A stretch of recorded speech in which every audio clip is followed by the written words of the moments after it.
جيت المتحف عبد الكريم قاسم. تعالوا خلينا نستكشفه انا وياكم ونشوف شنو موجود داخل المتحف. يلا. اول شي هاي هي واجهة المتحف من الخارج، وتعالوا خلينا ندخل جوا. يلا، هذا هو العلم العراقي بذاك الوقت. وهسه يلا ندخل للمتحف. لما ندخل، هذا هو المتحف قدامكم، بس لازم نروح على هاي الغرفة حتى نقص تيكت. مثل ما تشوفون قدامكم غرفة الموظفين، والتيكت ب3000 بس، وهذا هو مثل ما تشوفون. وهسه من بعدها نمشي نشوف القاعات، وأول قاعة قدامكم هي هاي قاعة الهدايا، بيها هدايا. تعالوا خلينا نشوفها ونستكشفها.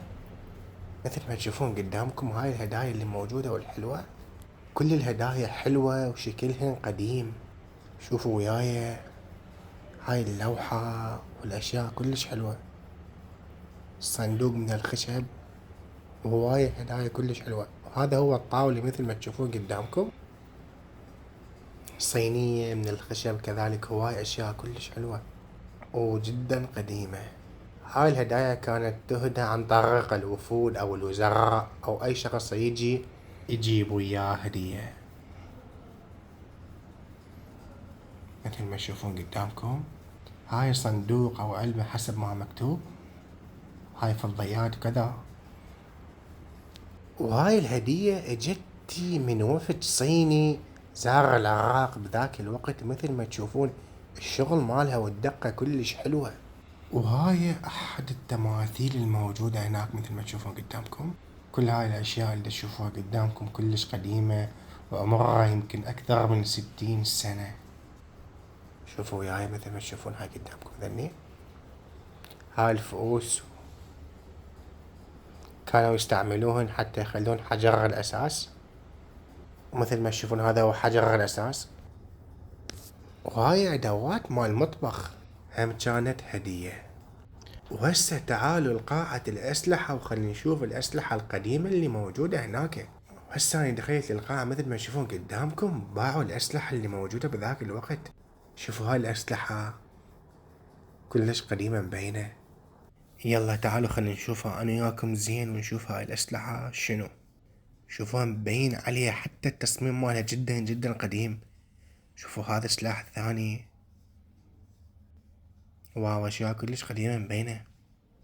وهاي بعض الأشياء اللي كانت موجودة بذاك الوقت. مثل ما تشوفون قدامكم كاميرا وتصوير. وهذا سلاح كلش قديم حسب ما مكتوب مسدس، وأنا بحياتي ما شايف هيك مسدس بهذا التصميم والشكل. الشكل كلش حلو، وأبد ما شايف هيك شي أنا بحياتي.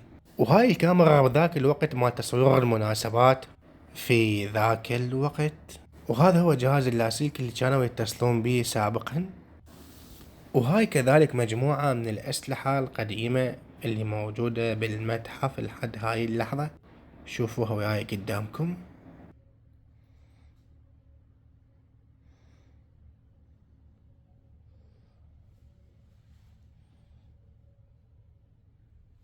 وهاي بعض الخناجر والأسلحة كذلك اللي كانت موجودة. شوفوها كل تصاميمها تحسها غريبة وفعلا قديمة. شوفوا هذا المسدس شقد شكله قديم وشكله كلش حلو. وهذا مسدس على شكل قلم. تخيل هذا القلم هو عبارة عن مسدس وبطلقات، وهذا كذلك مسدس نفس ذاك لكن لون مختلف. وهاي هي السيارة اللي تعرض لمحاولة اغتيال بداخلها. اي نعم، هاي السيارة الحقيقية موجودة لحد هاي اللحظة. وهذا هو شكلها مثل ما تشوفون قدامكم. ومثل ما تشوفون قدامكم الشكل كلش واضح مال المحاولة مال الاغتيال بهاي الجامعة، لكن كانت مضادة للرصاص. هسه خل افتحها. الباب كلش ثقيلة، كانت تحتاج قوة حتى تفتح الباب. كلش قوية الباب وثقيلة. وهاي هي السيارة من الداخل موجودة وأي شخص ممكن يشوفها. شوفوا شكلها وتصميمها كلش قديم. ويلا تعالوا خلينا نسد الباب مثل ما كانت. مثل ما شفتوا هذا الطابق الأول. تعالوا خلينا نصعد الطابق الثاني لفوق ونشوف شنو بعد موجود ونستكشف أنا وياكم. يلا. وتعالوا خلينا نشوف هاي القاعة، قاعة المقتنيات الشخصية مثل ما مكتوب، وخلينا نشوف شنو موجود بيها. يلا. أول شي هاي الملابس اللي كان يلبسها مثل ما تشوفون قدامكم. وهاي بعض الأوسمة اللي كانت موجودة بذاك الوقت. مثل ما تشوفون قدامكم. وهاي كذلك هم ملابس. وهاي أحد التماثيل اللي موجودة بالمتحف مثل ما تشوفون قدامكم. وهاي بعض المقتنيات الشخصية مثل ما مكتوب قدامكم وتشوفون. كل هاي الأشياء تصميمها حلو وجميل. خليكم متابعين وياي.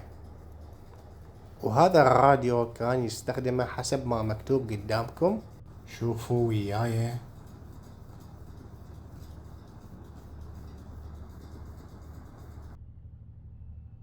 وهاي الصورة هي صورة مرسومة حسب ما مكتوب قدامكم. خليكم متابعين وياي. شوفوا هاي الأشياء المقتنيات الشخصية. وهاي كذلك داخل القاعة هم مقتنيات شخصية حسب ما مكتوب. تابعوا وياي. تعالوا خلينا نشوف هاي الساعة ايش قد حلوة وتصميمها كلش حلو.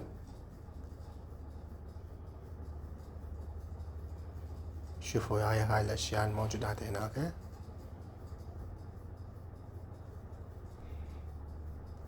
وهذا المحبس. شوفوا شكل المحبس شلون. متحف بيه هواية أشياء موجود بأي وقت ممكن تروح تزوره أنت وتشوفه كلش عادي وطبيعي.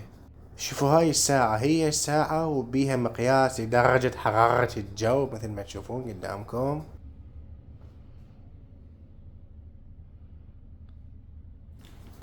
تعالوا خلي أشوفكم هاي عدة الحلاقة اللي موجودة مثل ما تشوفون قدامكم. عدة حلاقة كلش قديمة كان يستخدمها. شوفوها شلون. وهاي بعض الطوابع والعملات النقدية بذاك الوقت وفلوس اعتقد حسب ما مكتوب.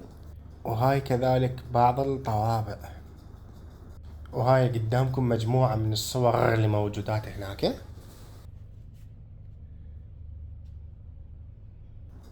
تعالوا شوفوا هاي البطانية اللي موجودة اللي كان يستخدمها. وهذا هو شرشف مال شرباية. وهاي هي المنشفة مال الحمام مثل ما تشوفون قدامكم. وهاي مجموعة من التماثيل اللي موجودة. ونفس ما تشوفون هذا قدامكم كرسي من الخشب مصنوع سنة 59. مثل ما شفتوا هذا الطابق الأول. تعالوا خلينا نصعد الطابق الثاني لفوق ونشوف شنو بعد موجود ونستكشف أنا وياكم. يلا. وهسه نجي لقاعة الصور والدروع التذكارية بالطابق الثاني. هاي القاعة عبارة عن صور كلها ودروع مثل ما تشوفون. الصور اللي قدامكم كلش هواية على طول القاعة. الحلو كل صورة موجودة مكتوب عليها الحدث مالتها والتاريخ وشنو كان موجود بذاك اليوم. مثل ما تشوفون قدامكم كل الصور مذكورة عليها ومكتوب عليها.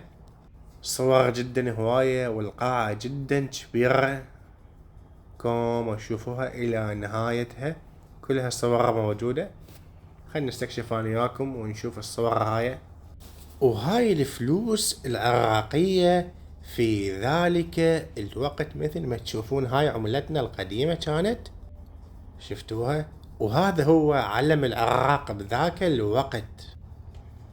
وهاي بعض الدروع اللي موجودة بالمتحف. شوفوها وياي. وهسه تعالوا خلينا نشوف قاعة الأرشيف والوثائق ونستكشفها أنا وياكم. هذا هو شكلها من الداخل مثل ما تشوفون قدامكم. تعالوا خلينا نشوف شنو موجود بيها أنا وياكم. يلا.